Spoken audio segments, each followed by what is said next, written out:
You're listening to Shooting the Breeze with Byron A. Lloyd. Dig it.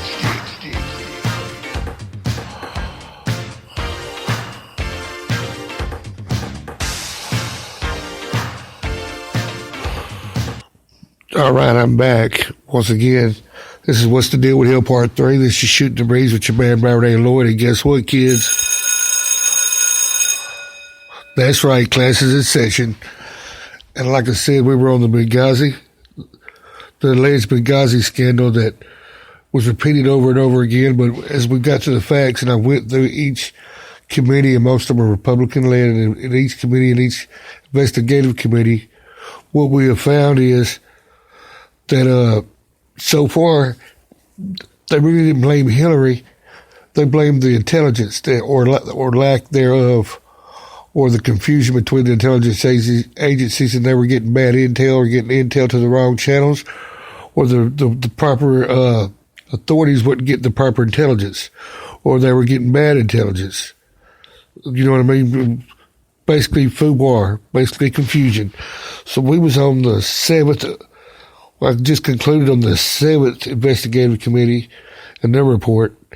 Now we're going to move on to the 8th and final one, and it's still ongoing. And the only thing that's ongoing is they Trey Gowdy from South Carolina, who's the lead investigator, the lead counsel on this committee. They finished up, if you remember, when Hillary spent 11 hours on national TV being grilled. And,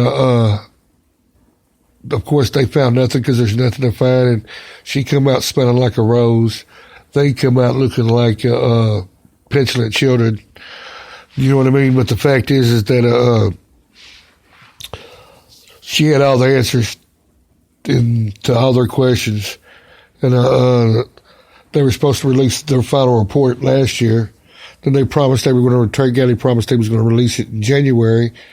And this is a fact. Then two of the investigators who worked for Trey Gowdy and for the committee, quit and said that it was partisan, that they were on a witch hunt to sandbag or to hamper Hillary's chances of becoming president or to hurt her presidential campaign. And this is I could go find the quotes, and I will, just to prove a point. But two investigators, and I believe one or both were actually Republicans, and these were one of them was a former military investigator, and one was some type of former maybe FBI agent, come out and said what people were saying anyway behind the scenes, that it was a partisan witch hunt. And so that's not my opinion. That's what two ex-investigators for the committee said, which it's not really hard to figure out because, like I said, there were 13 embassy attacks during the George W. Bush administration. You didn't hear nothing about them. They really didn't even make the news. You know what I mean? They didn't even bounce the needle on the Richter scale. But when this went down in Libya, they've spent over $40 or $50 million investigating it to try to pin it on Hillary. And they've repeated it over and over so much in the right-wing media and on Facebook that you have people calling Hillary a murderer and all this right here, when the facts say just the opposite, that Hillary, so far, the facts say Hillary had done nothing wrong and done everything she could.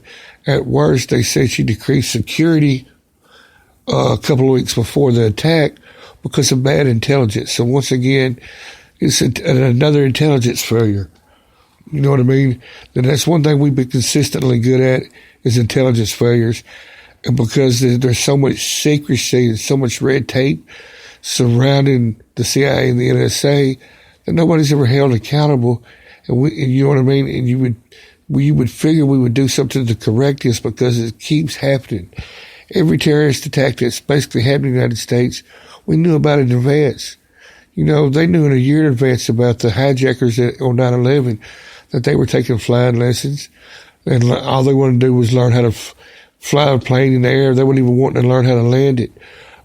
Two of the people who were hijackers, and they were living in the San Diego area, got financial help from a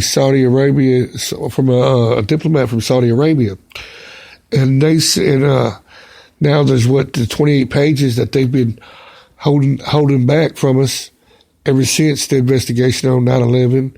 That they've been that a lot of senators have been wanting to get out there. That they're finally trying to release, but they're scared to. And the Saudi Arabia is threatened to sell.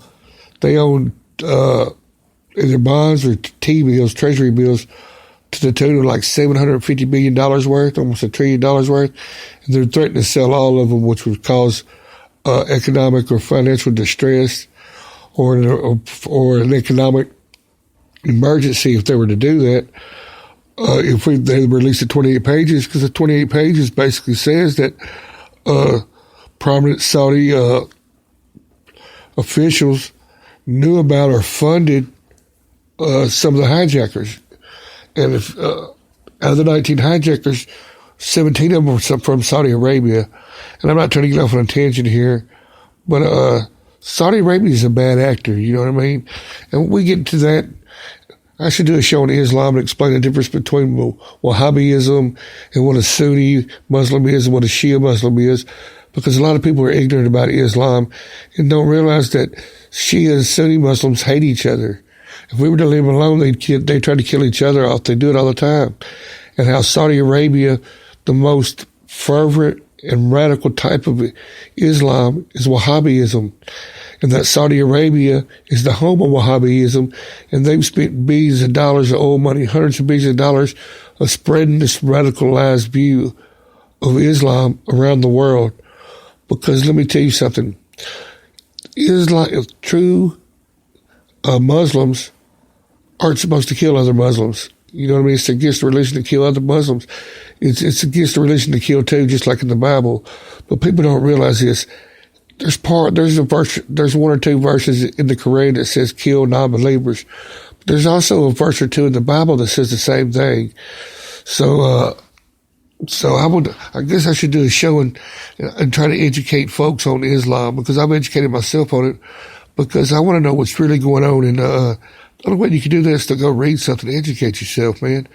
Don't believe what you hear from somebody else, because I'm sure 80% of America don't even know there's two different types of Islam, that some people are Sunni and some people are Shia. You know what I mean? And that's the problem. And that's the problem with everything. People are scared of what they don't understand, or they fear what they don't know. And you know what, knowledge is power. So maybe I should write that down in the future and try to explain Islam to you. But let's get down. I'm BS my way through 9 minutes of this. I want to once again send a shout out. I always should do this at the beginning. Send a shout out to that bill paying son of a bitch. He knows who he is. He's my favorite man on the planet. This is sponsored by, once again, King Snack Sales. If you got the munchies or you need a snack attack, my man Stephen the Snack King, a.k.a. Stephen King, is leading the charge.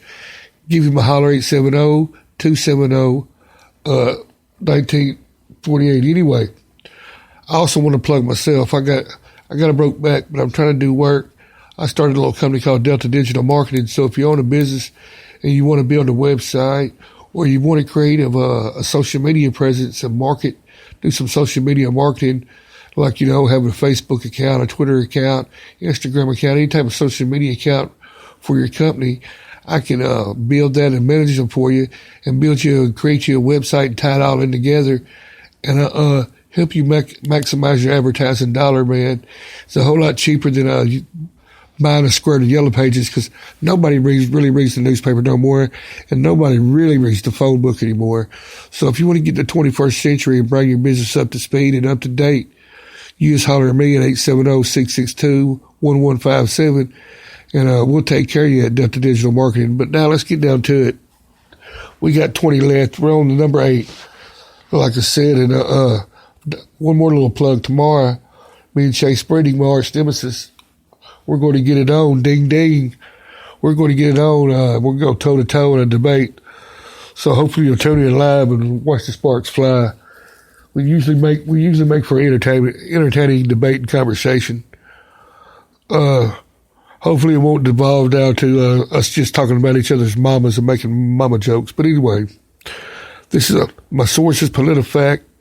I'm on the 8th of ongoing investigation. Like I said, Trey Gowdy was supposed to release this report last year, in January, and now he said he's going to release it next month, which is right before the convention, and they say it's politically motivated.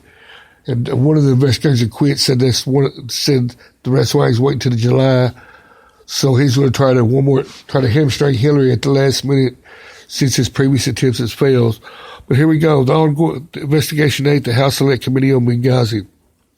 The Republican-led House created the House Select Committee on Benghazi in May 2014 after a conservative watchdog group discovered new State Department emails about the attacks. The committee includes 7 Republicans and 5 Democrats. The group released an interim progress report in May of 2015, but the committee's Democrats have been outspoken on the committee's lack of progress.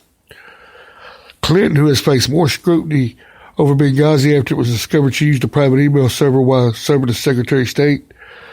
She testified last year about it, and we're about to get into that whole email debacle here in just a second. But the bottom line, PolitiFact's ruling is this. That Clinton said that there have been 7, now 8 investigations of Benghazi led mostly by Republicans in Congress, unquote. They concluded, quote, nobody did anything wrong, but there were changes we could make, unquote. And this is, in Clinton, the number's correct. There was 8 committees that were mostly Republican-led. They said it's a fair assertion. The Senate Select Committee on Intelligence and the Senate Committee on Homeland Security and Governmental Affairs were the only 2 committees not led by Republicans. As far as her comment that there was no overt wrongdoing, just room for improvement, that's a rosy assessment, but also largely accurate. So we rate this claim mostly true. So basically the facts on Benghazi is it was an intelligence failure. It wasn't a failure of Hillary Clinton or anybody in the State Department. It was the intelligence agencies. The 8 investigative committees have found this out. You know what I mean? When they shook out the facts, when it all shook out, that it fell on the intelligence agencies and the intelligence community, not anybody in particular in the State Department. You know what I mean? That they couldn't do anything, and that all they could. And I know that's hard for you to believe, folks, but that's the truth. But that's because people have repeated the myths over and over so much that they become the truth. But the truth of the matter is that Hillary is no murderer, and she did everything she could. And even the military commanders in the area backed up that assertion. So like I said, I know you're disappointed. You were hoping there was going to be something that proved that she was out to kill, or she didn't care about the Americans and she led to their deaths, or done something that was stupid, or made some type of a fatal mistake that got those 4 Americans killed, but she did not. You know what I mean? At the worst, you could say, from what we just read from the facts, this is PolitiFact now, that she decreased security because of bad intelligence 2 weeks before the attacks happened. You know what I mean? Which is not her fault, because she relied on accurate information that she didn't get. So she made a bad, you know what I mean? She made a mistake. And people make mistakes all the time at your job. Nobody's perfect. Like I said, there were 13 embassy attacks that caused way more deaths than George W. Bush's administration.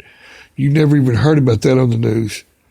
So the fact that there's been 8 committees about Benghazi and these 4 American deaths has been so highly scrutinized, and every committee that was Republican-led kept finding out that Hillary did nothing wrong, instead of taking it on the chin and admitting, that they were wrong, that Hillary did all she could. Instead, they held a grudge and would start another committee, hoping they could find something else out and dig something else out, and they didn't.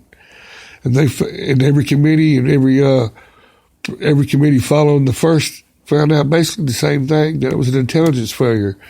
So I hate to break your heart if you're a conservative buddy you're listening, or a conservative listener. She did nothing wrong in Benghazi. It was nothing but a myth. Nothing that was just repeated on Facebook and social media enough times in right-wing and conservative radio media until people believed it. You know what I mean? So I hate to break your heart on it. So now we're going to go on and we're going to get down and we're going to talk about this email server.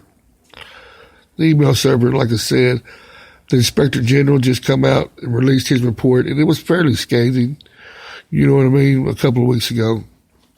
But once again, it proved that Hillary didn't break any laws. She broke some rules and broke protocols, email security protocols, you know what I mean? But she didn't, I hate to break it to you, she didn't break any laws. And like I said, we'll get into it.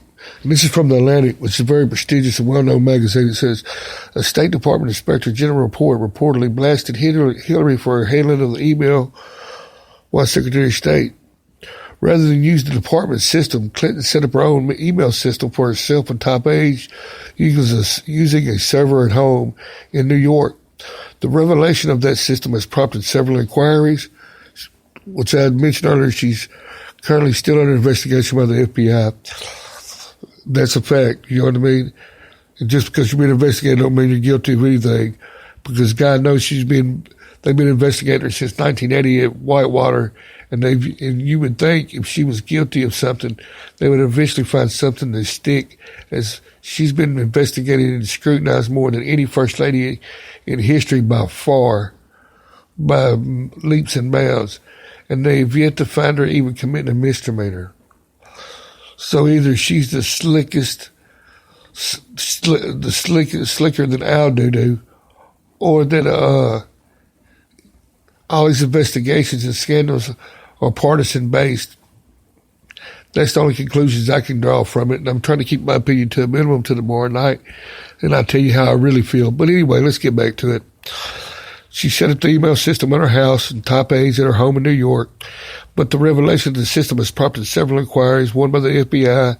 The Justice Department has received the most attention for their investigation, in large in part because theoretically it could result in Clinton being indicted.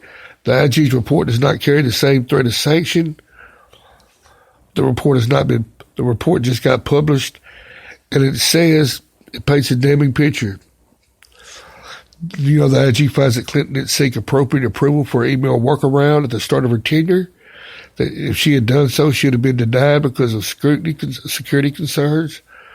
Later in 2010, Clinton's team was warned about misgivings about whether the system would preserve public records. That warning was dismissed by a Clinton aide who cited a legal review that had cleared its use, but the IG could not find any evidence of this review.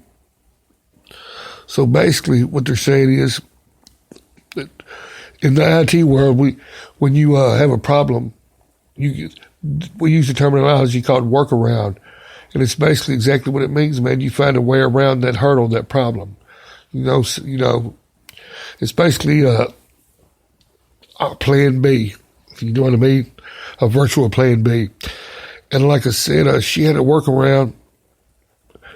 And then one of her aides had said that basically had told the Justice Department that they had cleared it with the Justice Department. They said they couldn't find any evidence of that, according to the IG, the Inspector General. But Clinton's failures. Oh, my bad. In order to comply with public record laws, Clinton should have either saved and printed all of her emails, or else turned them all over when she left the department in 2013.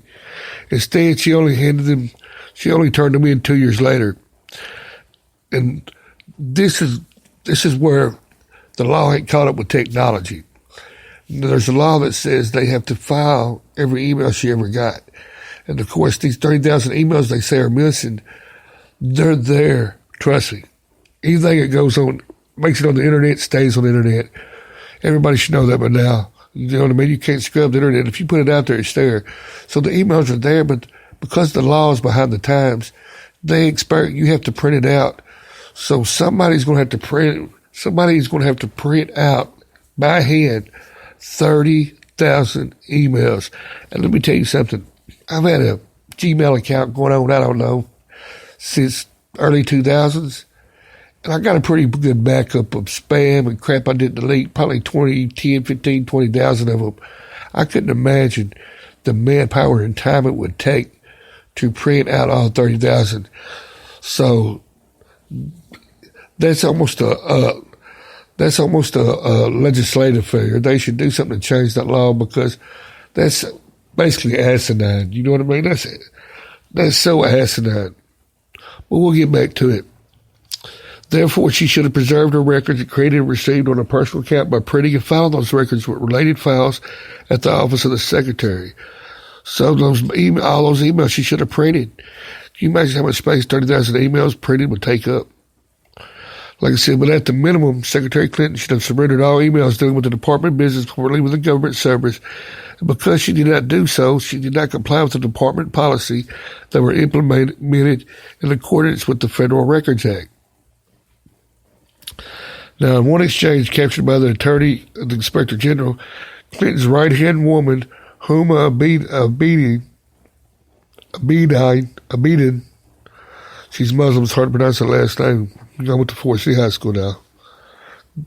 Give me a little credit. Pointed out that private email system was causing problems with the State Department's own email system, which apparently was sending the Secretary Clinton's messages to spam. Abedin suggested moving Clinton to the official system, but Hillary objected, citing concerns about the privacy of her personal emails, a problem that she, of course, had created by establishing the system in the first place. So, what they're saying is a lot of her emails would go to the State Department and go into spam folders, and people would miss them and they'd get misplaced. But the reason that would happen is because she was using a private email server. So she created that problem in the first place because she didn't want to use their system because she thought her personal emails would be unsecure. But what you don't understand here, once again, they're zeroing in on Hillary, just like when Bush had 13 embassy attacks and you killed more people than Benghazi. You never heard nothing about it. Hillary's not the only one who's broke these rules and policies. And I'm just going to point it out to you here. Clinton was hardly the only offender the IG noted. Colin Powell was also delinquent in his compliance with the public record laws, using a personal laptop to send messages. Other secretaries like John Kerry, both at state and in other cabinet level positions, have also reportedly used private email.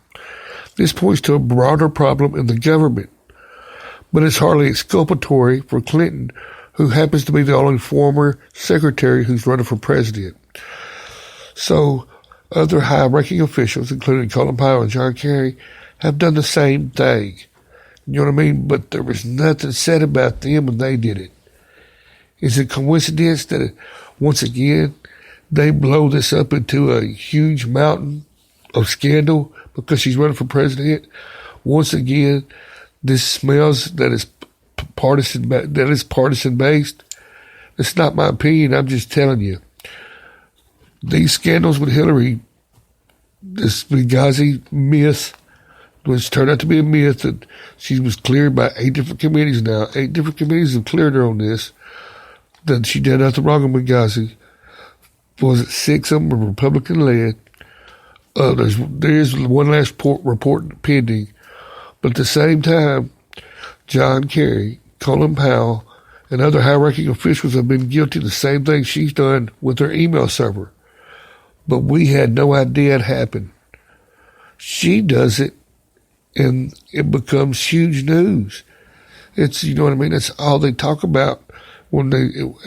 For a whole year or two, all they talked about was Benghazi until she got cleared 19 different ways. Or another scandal popped up. And what popped up was when they were investigating about Benghazi, they found out she had a private email server. So they transitioned from that. Now it's the big email server deal, right? And there's people thinking she's going to get indicted by the Justice Department and the FBI. I don't think she is at all because they haven't found when she's broken any laws. And even though some of the messages that she sent were considered top secret, or they were only made top secret after they were sent, that means she sent them not knowing they were secret or confidential. And I've seen where James Clapper, who was an ex-head of the intelligence, NSA or the CIA, said that that they've got so wacky, or the process of marking emails confidential or top secret is so wacky that even a virtual Christmas email he got one time on the CIA or the NSA server was ranked top secret, which made no sense. And even he said it made no sense. And he said everything, and this guy's a Republican, and he said, well, and he's the former head of the NSA and the CIA, James Clapper, and he said from what he's seen and from what he knows of the emails he sent, that Hillary, if she did send or put anything that was a threat to national security or top secret out there, she done it unwittingly or unknowingly because it wasn't top secret or marked confidential at the time. It was done after it was sent. So you know what I mean? So what do you do about that? That's kind of wonky anyway. You know what I mean? That if you send something that's normal email and then 2 months later, for some reason, they decide it's top secret. How does that work? You know what I mean? I'd like for them to get on television or the media, dig into that, and explain to me how something becomes top secret, afterwards. You know what I mean? That was just wonky to me. That's like ass backwards. But anyway, Clinton and her aides did not cooperate, this is true though, with the Inspector General's inquiry, though she said that they will cooperate, and they have been cooperating with the FBI and the Justice Department. And some aides have already spoken with the FBI and the Justice Department and investigators, but it's unclear when the inquiry might conclude. They're talking about the inquiry might conclude. It should conclude before the election. It should conclude next month. But like I said, Clinton and her team insist that she did not break any laws, and the most recent report so far in the investigation has not turned up any evidence of malicious wrongdoing that might lead to an indictment. The prospect of Clinton facing prosecution as the general election ramps up, it's a nightmare for the Democrats. Ain't gonna last. That's the worst thing that can happen at this point. But if you're a Bernie supporter, it'd be a miracle from heaven. You know what I mean? And I ain't gonna lie to you. I don't want to see Hillary Clinton get indicted or go to jail, but I would love to see Bernie be president because Bernie's my guy. You know what I mean? I hate to see him get there by default, but I'd love to see him get there. But like I said, nothing they have found yet, even leads or even hints that she broke any laws. Like I said, the Atlantic says the emails have become classic Clinton scandal, even though no investigations have found no wrongdoing on her part with respect to Benghazi attacks themselves. Clinton's private email use and concerns about whether she sent classified information have become huge stories unto themselves, just like I just said. That, they investigated her and scrutinized her about Benghazi so much that they found out she used a private email server, and they transitioned to that into just another scandal. You know what I mean? It's like, scandal begets scandal, fake scandal begets fake scandal. And like I said, and like the Atlantic says, they found out about Clinton's private email use, and it's now basically become a cottage industry to investigate Hillary or to report on Hillary's wrongdoing. You know what I mean? That it makes it's an industry unto itself, because the media who covers it makes money. That the investigators who investigate it make money. So you can make a career out of creating fake Clinton scandals to report on. You know what I mean? Because the Hillary haters out there, they eat it up. You know what I mean? These right-wing websites like Breitbart and all these other ones, man, are, in Fox News, they're making a fortune in ad revenue from these so-called quasi-pseudo scandals of Hillary Clinton. But I'm going to get off here, but as we found out, she's done nothing wrong. So I hate to break it to you, but let me say, Audi 5000G, I'll see you on the flip side. Later.